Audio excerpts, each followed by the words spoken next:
Vamos lá para o texto bíblico de hoje, é o Evangelho de Marcos, capítulo 2, o versículo de 1 a 12. Vamos ler a palavra de Deus. Se tiver alguém perto de você sem a Bíblia, algum visitante, e você tiver com duas Bíblias aí, um casal, dois amigos, e puder emprestar, eu fico agradecido para que todos possam acompanhar a leitura da palavra de Deus. Diz assim: dias depois entrou Jesus de novo em Cafarnaum, e logo correu que ele estava em casa. Muitos afluíram para ali, tantos que nem mesmo junto à porta eles achavam lugar, e anunciava-lhes a palavra. Alguns foram ter com ele, conduzindo um paralítico, levado por 4 homens. E não podendo aproximar-se dele por causa da multidão, descobriram o eirado no ponto correspondente ao que ele estava, e fazendo uma abertura, baixaram o leito em que jazia o doente. Versículo 5. Vendo-lhes a fé, Jesus disse ao paralítico: filho, os teus pecados estão perdoados. Mas alguns dos escribas estavam assentados ali e arrazoavam em seu coração: por que fala ele deste modo? Isto é blasfêmia. Quem pode perdoar pecados, senão um, que é Deus? E Jesus, percebendo logo por seu espírito que eles assim arrazoavam, disse-lhes: por que arrazoais sobre estas coisas em vosso coração? Qual é mais fácil, dizer ao paralítico: estão perdoados teus pecados? Ou dizer: levanta-te, toma o teu leito e anda? Ora, para que saibais que o Filho do Homem tem sobre a terra a autoridade para perdoar pecados, disse ao paralítico: eu te mando, levanta-te, toma o teu leito e vai para a tua casa. Então ele se levantou, e no mesmo instante, tomando o leito, retirou-se à vista de todos, a ponto de se admirarem todos e darem glória a Deus, dizendo: jamais vimos coisa assim. Vamos orar. Pai, estamos, Pai, com Tua palavra em nossas mãos, meditando mais uma passagem das Escrituras Sagradas, pedindo que o Senhor possa falar conosco mais uma vez nessa noite, que essa mensagem encontre um coração, encontre uma direção àquele que precisa, alguma alerta, algum ensino, alguma correção. Ó meu Deus, venha nos ensinar nessa noite pela Tua palavra, que é lâmpada para os nossos pés e é luz para o nosso caminho. Ó Senhor, como nós amamos a Tua santa palavra, em nome de Jesus. Amém. Qual é o tema dessa mensagem? 4 amigos, né? E uma missão. Na realidade, pessoal, nós temos ali 5 homens, né?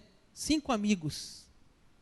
Só que 4 desses amigos estão carregando um amigo que é paralítico. Eu pensei que talvez colocar o título 5 amigos e uma missão. Mas na realidade, depois de meditar, eu fechei com 4 amigos, porque a missão seria levar o outro amigo até Jesus. E é nesse assunto que nós vamos estar trabalhando hoje. Levando um amigo até Jesus. Olha na sua Bíblia, o versículo 3 fala exatamente isso. Diz o versículo 3 que alguns foram ter com ele, conduzindo um paralítico, levado por 4 homens. Bem, gente, a notícia era que Jesus estava na cidade, estava na casa, provavelmente na casa de Pedro. E as pessoas começam a ir para aquela casa, ver Jesus. E os amigos, esses 4 amigos, eles têm a ideia, talvez eu fique imaginando, porque a gente tem a Bíblia, mas a gente tem que imaginar a cena. Fica imaginando lá na casa do paralítico, talvez aqueles amigos ali em volta da cama dele, do leito, dizendo: olha, Jesus está na cidade. O que você acha da gente ir lá fazer uma visita a Jesus? Será que não é um momento oportuno da gente ir lá e quem sabe alcançar esse milagre, alcançar essa cura que você tanto precisa, né? Fica imaginando essa conversa antes do texto bíblico ali, deles chegando na casa. Talvez algum deles teve essa ideia, algum deles conversou com outro amigo, vamos tentar ajudar o nosso amigo, vamos levar até Jesus esse nosso amigo que não pode andar, ele era um paralítico, ele não se movia, era entrevado, né? Músculos atrofiados, coluna vertebral paralisada, a doença atingiu as suas áreas motoras, mas aqueles amigos estão decididos de levar ele até Jesus. E eles vão chegar na casa, a casa vai estar muita gente. Veja na sua Bíblia o versículo 1 e 2. Dias depois, entrou Jesus de novo em Cafarnaum, e logo ocorreu que ele estava em casa, provavelmente era a casa de Pedro. Muitos afluíram para ali, tantos que nem mesmo junto à porta eles achavam lugar. E anunciava-lhes Jesus, no caso, a palavra. Então diz a Bíblia, pessoal, que muita gente, olha a imagem, tanta gente ali, naquela casa, né? Quantas pessoas querendo ouvir Jesus, quantas pessoas querendo, e naquela época, você sabe, não tinha um microfone, não tinha um data show externo, alguém gravando dentro, lá fora passando a imagem, não tinha, muito precário, a igreja no deserto, a igreja sem equipamento, sem estrutura, né? Uma igreja simples, mas eles estão ali, a casa está cheia, e eles querem entrar dentro da casa, eles querem levar o amigo até Jesus, aos pés de Jesus, e era muita gente para ouvir, com certeza eles estavam bem longe do que Jesus estava falando ali, até com dificuldade até de ouvir o que Jesus estava ensinando. Então é fascinante que eles têm uma ideia. O versículo 4 da sua Bíblia, olha a ideia que eles tiveram. E não podendo aproximar-se dele por causa da multidão, descobriram o eirado no ponto correspondente ao que ele estava, e fazendo uma abertura, baixaram o leito em que jazia o doente. Deixa eu ler aqui na linguagem de hoje, uma tradução mais popular. Olha o que diz. Mas por causa de toda aquela gente, não puderam levar o amigo até perto de Jesus. Então fizeram um buraco no telhado, em cima do lugar onde Jesus estava, e pela abertura do buraco desceram o doente deitado na sua cama. Pessoal, olha o que está acontecendo. Eu fico imaginando a cena. Esses homens chegam naquela casa, aquela casa cheia de gente. Eles querem levar o amigo dele até Jesus. Talvez algum deles vai correndo no meio da multidão, vai dar a volta na casa, encontra uma janela e olha na janela e vê onde Jesus está, deve ter olhado no telhado e disse, olha, acho que dá para subir lá em cima. Eu acho que dá para subir pela casa e dá para descer até Jesus, o nosso amigo. Né? Eles têm uma ideia, alguém teve essa ideia de, eles queriam de qualquer forma colocar o paralítico aos pés de Jesus, diante de Jesus. Eu admiro esses homens aí, pessoal, admiro. Eu admiro algumas coisas que eles tiveram, por exemplo, a determinação desses homens. Olha a determinação, o versículo já foi lido. Diz a Bíblia na linguagem de hoje, que eles, nossa linguagem Almeida, diz que eles descobriram o eirado. Na linguagem de hoje fala que eles fizeram um buraco no telhado. Pessoal, será que se fosse você lá no lugar dessas pessoas, você faria isso? Ou você chegaria naquela casa e dizia assim, não, tem muita gente, vamos embora, deixa quieto, né? Algum de vocês aqui já foi num show gospel, numa igreja, e chegou lá, não tem lugar para estacionar, vamos embora. Né? Vamos estressar aqui, não tem o que fazer. Né? Vamos para casa, mais fácil. Mas esses homens, eles têm determinação. Né? Esses homens, eles querem levar esse amigo até Jesus, eles querem, custe o que custar. Gente, vamos pensar aqui, primeira coisa, imagine eles carregando o amigo, o peso desse paralítico. Eles carregaram não sei quantos quilômetros, não sei quantos metros, não sei se a casa desse amigo até onde Jesus estava, se era longe, a gente não sabe. Mas é que eles carregam esse amigo, não só nos braços, mas eles carregam no coração esse amigo. Eles têm um amor por esse amigo. Segunda coisa interessante, quando eles chegam, a multidão não abre espaço. A multidão não abre espaço. Talvez eles, dá licença, dá licença, cara. Que história é essa? Eu cheguei primeiro. Eu quero ouvir também. Nada de você furar fila. Se você chegou atrasado, fique aí onde você está. A multidão ali, com certeza, não permitia eles se aproximarem de Jesus. A Bíblia diz, pessoal, que eles não acharam lugar na porta. Não tinha lugar naquela multidão de gente. Vamos imaginar então agora subindo aquele amigo no telhado da casa? Você já carregou uma geladeira para cima de uma casa? É fácil? Subir uma geladeira, vamos pensar aí, uma pessoa talvez, um paralítico de 60, 70 quilos, se não for mais pesado que isso, um homem adulto, subir esse homem em cima de uma casa. Eles eram ousados, eles tinham disposição. Gente, sabe o que eles fazem? Eles destelham a casa. Eles abrem um buraco em cima da casa. Talvez eu fique imaginando o dono da casa. Se fosse Pedro, né? Estava olhando, mas esse povo é folgado demais, gente. Além de o povo invadir minha casa, abrir minha geladeira, tomar água, ainda destelha minha casa. Para aí de estragar minha casa. Mas os caras não estavam preocupados.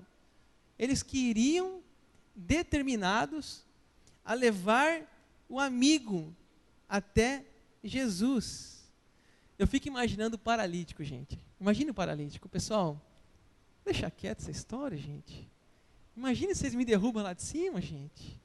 Eu sei que Jesus ressuscitou Lázaro, né? Mas tem que ressuscitar outra aí hoje. Vamos deixar para lá essa história, meus amigos. Eu sei que vocês gostam de mim.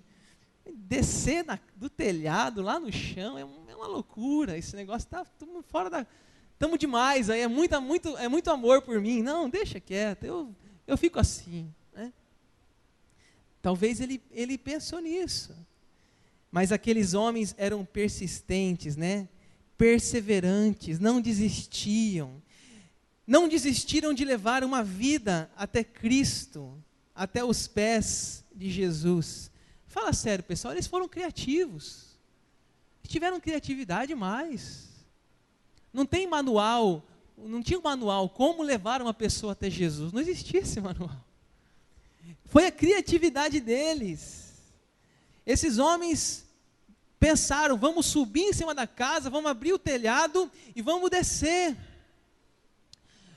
Eu estudando o comentário bíblico desse texto, fala que é possível naquela época já existir algum tipo de telhado. Talvez não seja o nosso, um tipo de telhado romano. Mas também existia na época casas que eram feitas com esteiras, galhos, ramos. Bem rudimentar. Não sabemos bem como que era, não temos essa notícia, essa informação. Mas eu fico pensando que se fosse uma casa ainda feita por esteiras, ramos, galhos, terra batida, eu fico imaginando o perigo que esses caras corriam de estar lá em cima. É claro que esse desenho aí é um desenho moderno, essas madeiras aí provavelmente não existiam nessa época, esse tipo de estrutura, era talvez algo muito simples, talvez algo muito rústico. Mas eles destelharam aquele telhado, ou seja, aquelas ramos, aqueles galhos, não sabemos. Eles inovaram, eles mudaram o método, eles encontraram um caminho, eles encontraram uma forma, eles tiveram criatividade. Gente, a criatividade é importante em toda a área da nossa vida, toda a área. Inclusive na vida da igreja, não temos que ser criativo. Temos que ser criativo. Temos que pensar formas de alcançar a nossa geração para Jesus. Temos que ser criativos, temos que inovar, mudar. Se a gente não mudar, a gente vai morrer. A igreja vai morrer. Essas igrejas presbiterianas, especialmente falando independente, igrejas que não atualizaram a sua mensagem. As músicas até hoje são músicas sacras. Não fizeram uma atualização com a juventude, com adolescentes, crianças. Essas igrejas estão morrendo. Você vai em igrejas com muita gente de cabelinho branco, mas não tem adolescente, criança e jovem. É preciso os mais velhos abrirem espaço para o novo, porque os mais novos vêm, e esses novos querem coisa diferente, eles querem coisas novas. Nós temos que usar a criatividade no reino de Deus, claro. criatividade, essas pessoas eram muito criativas. Mostra um vídeo para mim aí, o que deve fazer e o que não deve fazer na evangelização. Vamos assistir.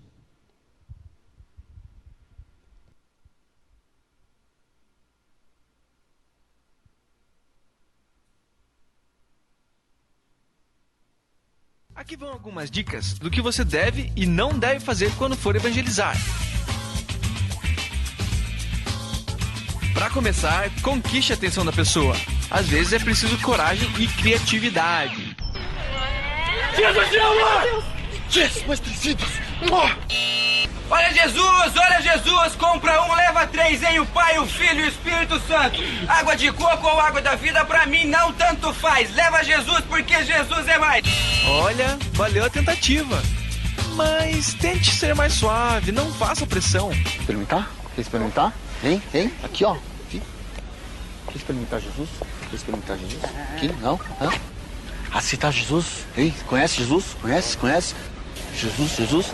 Tem Jesus? Não? Poxa. Também não precisa ser tão discreto assim. Seja mais natural. Ei, turminha! Tudo batuta aí, piazada? Só, ei, guri, Jesus te ama, meu. Só, pode escrever. Não, o que você está fazendo? Seja você mesmo, não force a barra. Daí, cara. Daí, velho. Obrigado. Ai. E aí, tá da hora o rolê, né? Pô, tá da hora, cara. Eu vi que você tá acertando várias manobras ali. Faz tempo que você anda. Como que é a tua história aí, cara? Pois é, cara. Eu tô andando faz um tempinho já, velho. Minha história começou faz tempo. Mas eu vim aqui falar da história de outro cara pra vocês. Isso aí! Agora que você conquistou a atenção, crie interesse. Faça boas perguntas que continuem a conversa. Então, em relação à igreja mesmo, é isso aí. Minha mãe sempre quis me levar pra lá, eu sempre... Esse cara não para de falar um segundo. Nossa, ele tá com alface no dente. Olha o tamanho. Mas às vezes eu acho que eu preciso, cara, porque às vezes tem muito problema lá em casa, né? Ai, esqueci de buscar minha avó no karatê. Aí ela vai me matar. Ele fez uma pergunta? Sorri, concorde. E a minha mãe até acabou indo parar no hospital. Ah não, é treta, cara triste. Ufa, foi por pouco. Meu, presta atenção. É muito importante ver o que a pessoa tem a dizer.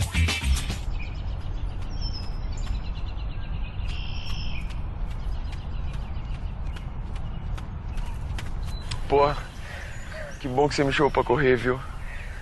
Meu, tô muito estressado esses últimos dias, cara. Eu nem sabia que você corria, meu. Cara, isso aqui é minha segunda casa. Bato cartão aqui todo dia. Mas hoje eu te chamei, mas é pra gente conversar mesmo. Sério, meu? Sério. Pô, cara, tava precisando disso, viu? É isso aí. Agora que você conhece bem a pessoa com quem está falando, crie o desejo de seguir a Jesus. Você precisa estar convencido de que uma pessoa sem Jesus não possui a coisa mais importante da vida. Mas eu acho que todos os caminhos levam a Deus. Não, é que, eu acho assim, até, respeito a tua opinião e tal, mas é que na Bíblia tá escrito assim que, Pô, mas se Deus realmente existe, por que as crianças na África passam fome? Cara, é que na África, eles são, não sei. Meu amigo, sem o Espírito Santo vai ficar difícil. Cara, tô arrependido. Bebi demais ontem e acho que eu devia parar de fazer isso. Sei como é. Já vivi assim também. Mas teve um dia que eu tomei uma decisão e ela mudou a minha vida. Agora que há um interesse, compartilhe o evangelho de um modo simples de se entender. Olá, varão. A paz. Glórias. Meu vaso querido. Você tá passando por algum deserto, algum vale de ossos secos? Eu vim lhe trazer o bálsamo de Gileade, o poder do Pai, o manto santo, te tirar das densas trevas. Eu vim te lavar no sangue do Cordeiro. Ei, amado, vigia esse evangeliquez, hein?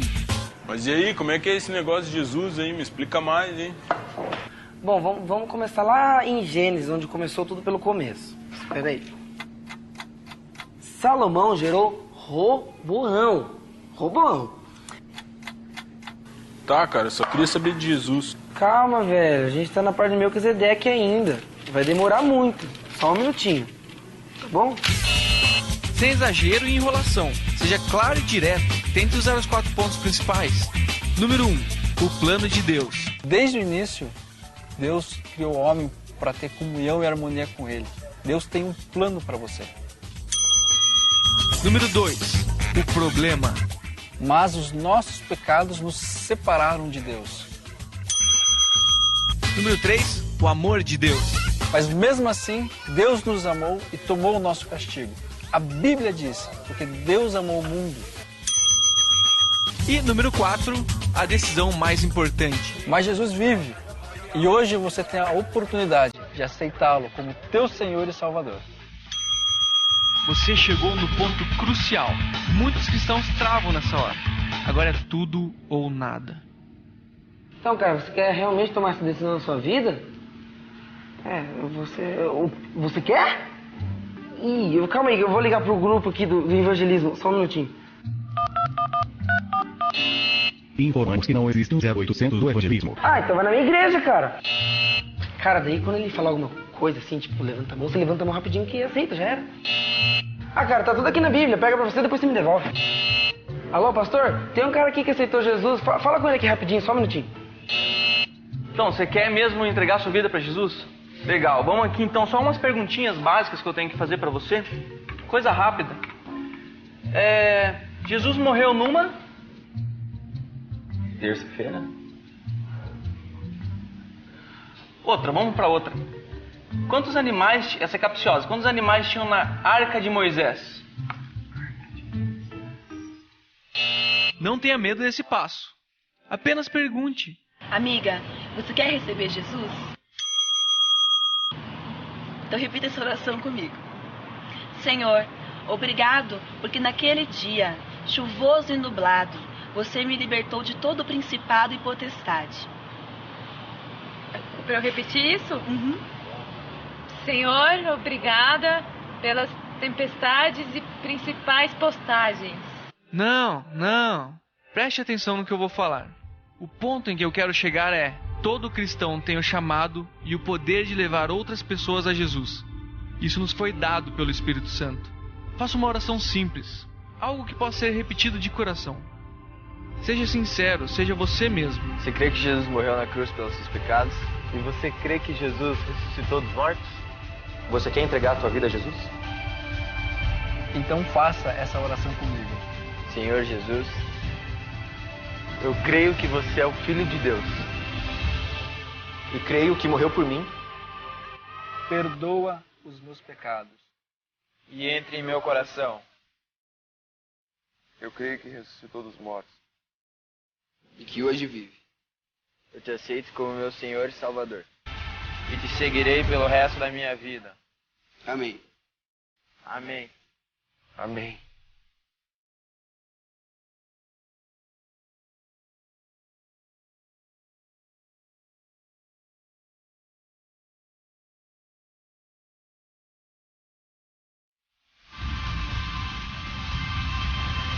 Estamos cada dia mais próximos do dia de evangelização global. Milhões de cristãos pelo mundo inteiro sairão levando o evangelho às pessoas.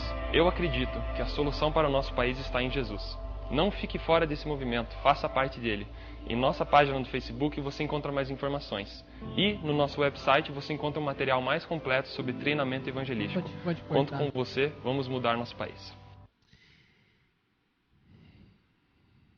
Aqueles amigos tiveram uma ideia, tiveram determinação e tiveram criatividade, né, gente? A criatividade é essencial, até o humor, como nesse vídeo aí, é importante hoje em dia. Não precisamos ser pessoas sérias demais para falar de Cristo.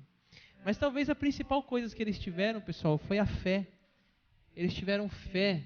Veja na sua Bíblia o versículo 5 do capítulo 2 de Marcos, olha que interessante. Vendo-lhes a fé, Jesus disse ao paralítico: Filho, os teus pecados estão perdoados. Eles tinham fé Talvez a fé foi o que deu a criatividade, deu a determinação, deu a ideia. Porque Jesus viu a fé de ver um homem descendo do telhado. Aquilo ali, Jesus ficou admirado. Jesus vendo essa fé desses homens, Jesus disse assim: filho, os teus pecados estão perdoados. Olha, gente, eles não poderiam fazer o milagre de curar aquele homem, o amigo deles. Mas eles poderiam levar o amigo até Jesus. Levar o paralítico até Jesus. O milagre é Jesus quem faz. Nós somos seus cooperadores. Levar as pessoas aos pés de Jesus é a nossa missão. Jesus faz a obra de salvação, de cura, de libertação. Eu lembro do texto de Hebreus capítulo 11 que fala: a fé é a certeza das coisas que se esperam e a convicção de fatos que se não veem. É pela fé, gente. Se você tem um amigo que você fala: pastor, esse aí, para aceitar Jesus é muito difícil. Ou meu filho, ou meu pai, ou minha mãe, ou meu irmão, ou minha tia, não importa. Esse aí, nossa, esse é muito duro. Ele acha que igreja, pastor, é tudo ladrão. Ele não quer nem saber de igreja. Mas você tem que ter fé, gente. Ter fé para acreditar que Jesus pode sim transformar aquela vida, libertar das drogas, libertar dos vícios, da prostituição. É pela fé, gente. Olha, nós temos o trabalho na casa de recuperação. Todas as quintas-feiras estou indo lá de manhã. E às vezes a gente olha assim a situação daquelas pessoas e a gente tem que acreditar pela fé na mudança daquelas pessoas. A gente não consegue enxergar hoje essa mudança. Mas a gente faz pela fé, a gente prega pela fé, a gente vai lá e visita pela fé, crendo que um dia aquela pessoa vai contar aquele testemunho, aquela mudança de vida. Isso é trabalho, é da fé.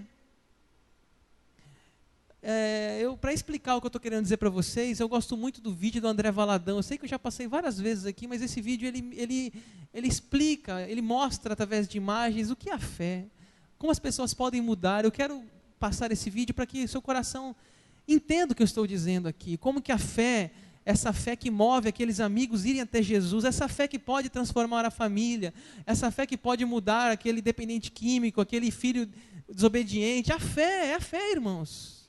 Mostra esse vídeo para mim, ele é muito ilustrativo, esse vídeo.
versículo 9 a 12, vamos para o final dessa mensagem. Vale a pena levar pessoas até Jesus. Passe para mim, por favor, versículo 9 a 12, diz assim a palavra de Deus. Qual é mais fácil, dizer ao paralítico, estão perdoados teus pecados? Ou dizer, levanta-te, toma o teu leito e anda? Ora, para que saibais que o Filho do Homem tem sobre a terra autoridade para perdoar pecados, disse ao paralítico, eu te mando, levanta-te, toma o teu leito e vai para a tua casa. Então ele se levantou, e no mesmo instante, tomando o leito, retirou-se à vista de todos, a ponto de se admirarem todos e darem glória a Deus, dizendo, jamais vimos coisa assim. Olha, gente, sempre que levamos pessoas a Jesus, algo extraordinário acontece. O paralítico foi carregado pelos amigos, mas voltou carregando a sua maca. O paralítico, quando foi, talvez a sua saúde debilitada, sem ânimo, mas agora ele volta para a sua família, para a sociedade, agora a própria cama sendo carregada por ele. Jesus curou aquele homem, seus pés se firmaram, ganhou os nervos atrofiados, voltaram a funcionar, os seus músculos agora tinham vitalidade, ele tinha agora alegria novamente, a cura dele foi completa e gratuita. Jesus ainda hoje, Jesus tem autoridade para perdoar e para curar. Interessante, aquele paralítico foi buscar uma bênção e recebeu duas. Ele foi buscar o milagre da sua saúde, mas ele recebeu, além da sua saúde, recebeu a sua salvação, o perdão dos seus pecados. Jesus Cristo fala isso para ele. Jesus fala assim para ele, para mostrar que o Filho do Homem tem autoridade para perdoar pecados. Ele disse, eu te mando, levanta-te e vai para a tua casa.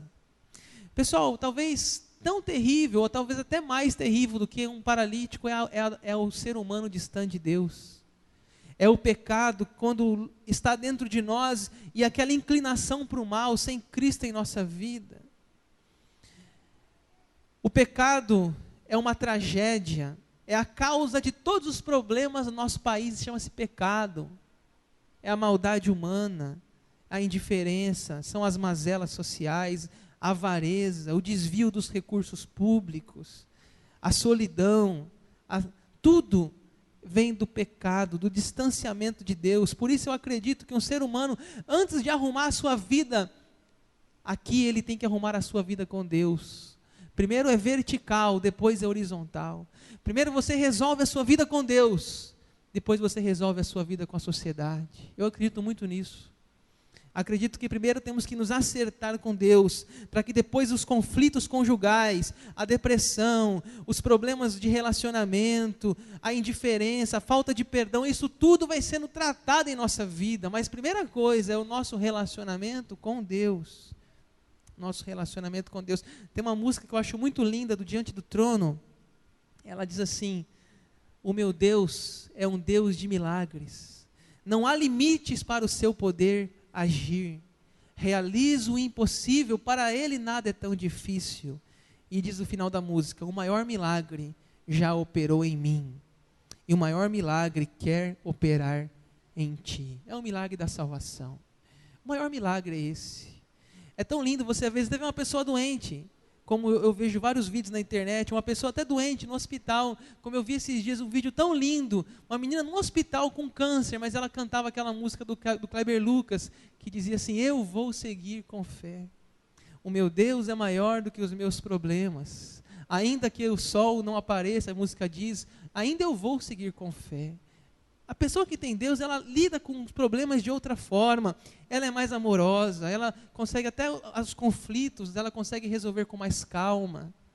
Com Deus tudo se torna mais fácil. Jesus não prometeu uma vida sem problema, não.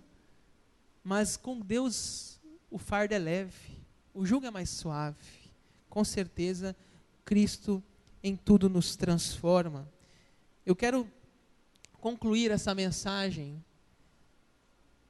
dizendo que ainda hoje há muitas pessoas que precisam ser amigos nossos, amigos meus e seus, que precisam ser levados até Jesus. Precisamos levar essas pessoas até Jesus, porque temos que levar a quem pode realizar uma transformação genuína e verdadeira. Deixa eu contar para você uma história interessante. A esposa do Silvio Santos, ela deu uma entrevista, e nessa entrevista ela dizia-se evangélica. Eu não sei, eu não conheço ela, mas ela se dizia evangélica. A esposa do Silvio Santos, a Iris Abravanel. E interessante que naquela reportagem, uma revista evangélica perguntou como que ela entregou a vida a Jesus, como que ela se converteu, vamos dizer assim. E interessante o que ela diz assim: a minha conversão foi na minha casa, eu não sabia, mas todos os meus funcionários eram evangélicos, deve ter muitos funcionários com certeza. Fui convertida pelo copeiro da minha casa, o José. Ele se alfabetizou lendo a Bíblia e espalhava versículos pela casa. Eu achava legal aquilo ali. E no ano de 98, diz ela, no ano de 98, decepcionada com algumas religiões, perguntei para Deus se ele existisse, desse uma prova da sua existência. Estava em casa e eu pedi um café. E o José, esse funcionário dela, me trouxe e disse assim: olha, dona Iris, ainda bem que a senhora me chamou. Eu estava lá no jardim e Deus me mandou dizer para a senhora que você é muito amada por Jesus. Ela disse que começou a chorar. Ela disse que todos os funcionários se reuniam para orar e ela nem sabia. E no dia seguinte ela ganhou uma Bíblia. O José deu a Bíblia dele para ela. Ela não quis, não, dona Iris. A senhora já tem tudo, o que eu posso te dar é uma Bíblia. A senhora aceita a minha Bíblia. E assim ela aceitou. A esposa do Silvio Santos ouviu Jesus através de um funcionário da sua casa. Porque um José teve a coragem de falar para ela: olha, Jesus te ama. Jesus te ama. Mais um vídeo para finalizar, bem curtinho esse, traz uma mensagem para nós.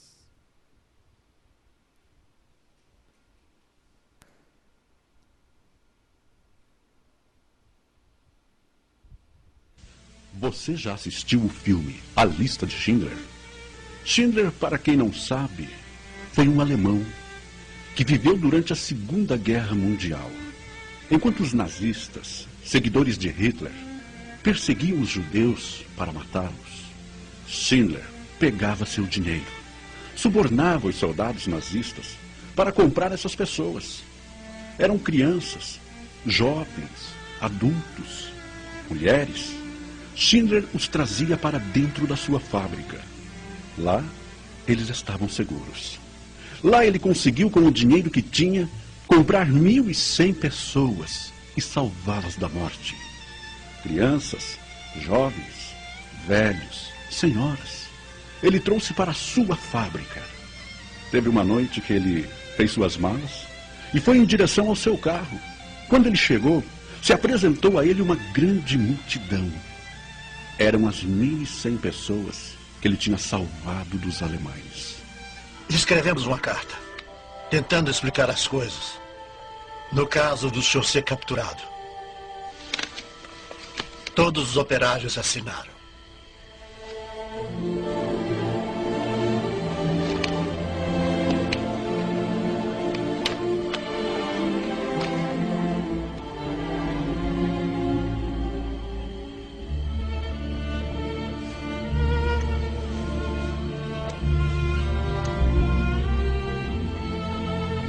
Está em hebraico, o Talmud diz: aquele que salva uma vida, salva o mundo inteiro.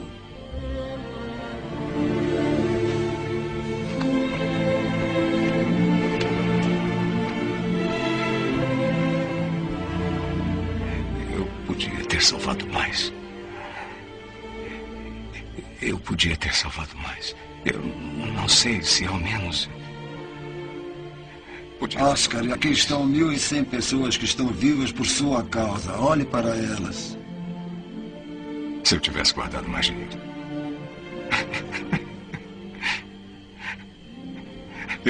Eu joguei tanto dinheiro fora.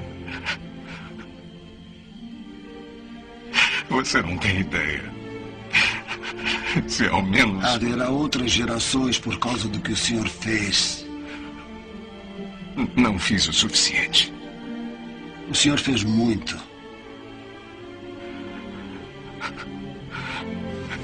Esse carro... Eu teria comprado o carro. Por que fiquei com ele? 10 pessoas só nesse carro. 10 pessoas. 10 pessoas a mais. E isto, 2 pessoas. É de ouro. Mais 2 pessoas. Eu teria conseguido 2 pessoas. Uma a mais, pelo menos. Uma pessoa. Uma pessoa, Esther. Por isto,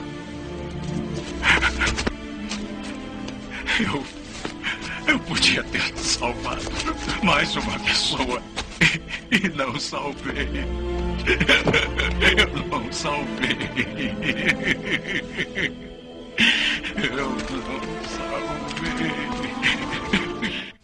E você? Qual é a sua parte? Muitas vidas estão indo para o inferno. As vidas precisam ser alcançadas.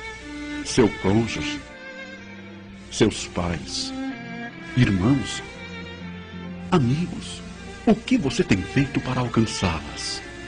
Quanto vale uma vida para você?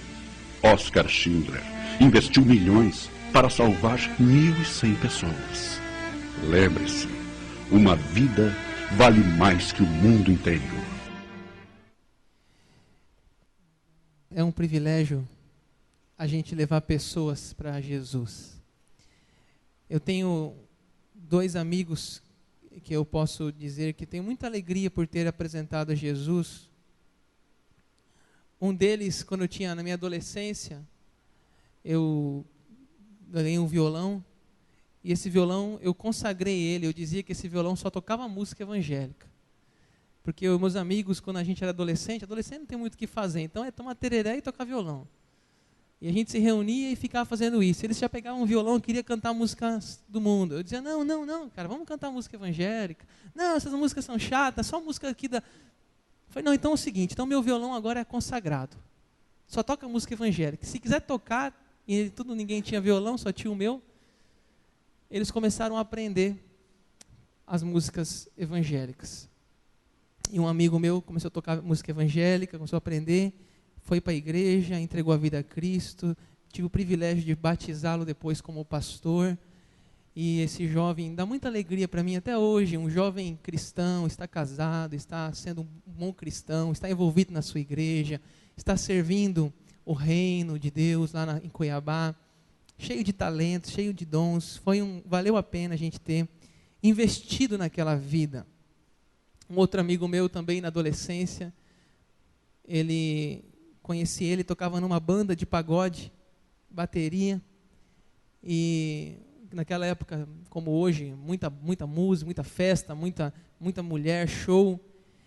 E um dia ele tive o privilégio era adolescente, foi no futebol, inclusive o futebol é uma boa ferramenta de evangelização. Só os homens entendem isso, tá, mulheres? As mulheres não entendem esse mistério, não. E o futebol, convidamos ele no futebol, ele foi. E no futebol começamos uma conversa a respeito de Deus, de Jesus. E depois convidei ele para ir na minha casa, ele foi na minha casa um dia, e eu compartilhei com ele, adolescente, tá, irmãos? Não era pastor não, tinha 16 anos de idade. Compartilhei sobre Jesus com ele. E ele dizia assim, então, Daniel, porque na época, muita mulher, na época, muita festa, eu dizia para ele que ele precisava guardar o corpo dele, santificação do corpo, ele precisava não se envolver sexualmente nas festas que ele ia. Ele dizia assim, Daniel, então que o cristão age, ele dizia assim, vamos orar, orei com ele, ajoelhamos, ele entregou a vida a Jesus. E esse menino hoje é um pastor da Igreja Batista Nacional. Então, gente, é um privilégio. Tem tantas outras pessoas que a gente pôde levar a Cristo, você também com certeza já levou. E se não levou ainda, o que falta para você levar seus amigos até Jesus? É um grande privilégio a gente falar de Jesus. Quando Jesus entra em nossa vida, a nossa vida muda totalmente. É uma transformação. Vamos preparar aqui, Paulo, para a gente cantar uma música. E nós estamos dando essa oportunidade para vocês. Na semana que vem, nós vamos ter o culto do amigo. Pense em alguém. Ah, pastor, eu não tenho ninguém para convidar. Você não tem ninguém para convidar, não tem um amigo para falar de Cristo. Nós vamos preparar uma mensagem bem evangelística, as músicas bem evangelísticas. É uma oportunidade. É claro que não é só essa. Tem as células, tem os cultos da terça, vai ter esse teatro aí, inclusive esse teatro que nós vamos fazer aqui do Nici, no feriado, é extremamente evangelístico. Eu gostaria que tivesse muitos amigos para assistir esse teatro. Você pode dar uma Bíblia de presente para alguém no seu trabalho. Você pode fazer uma oração, por exemplo, vai começar o dia de trabalho, reúne os funcionários da sua empresa, vamos fazer uma oração pedindo pelo nosso dia. Tantas formas da gente evangelizar, tantos jeitos. Por que ficarmos calados, gente? Por que ficarmos guardando para nós algo tão precioso que é Cristo? Mensagem do Evangelho, da salvação, mensagem, boas notícias. Essa melhor decisão que a gente pode ter é levar amigos. Vamos ser criativos, vamos ter ideias. Pense em alguma estratégia. Aqueles amigos lá fizeram um buraco no telhado e desceram o paralítico até Jesus. Vamos ter criatividade para ganhar a nossa geração para Cristo, nossa família. Vamos convidar, vamos orar, vamos jejuar. Vamos pensar em estratégias, vamos discipular. Não adianta só a pessoa levantar a mão e a gente abandonar. Temos que acompanhar aquela pessoa.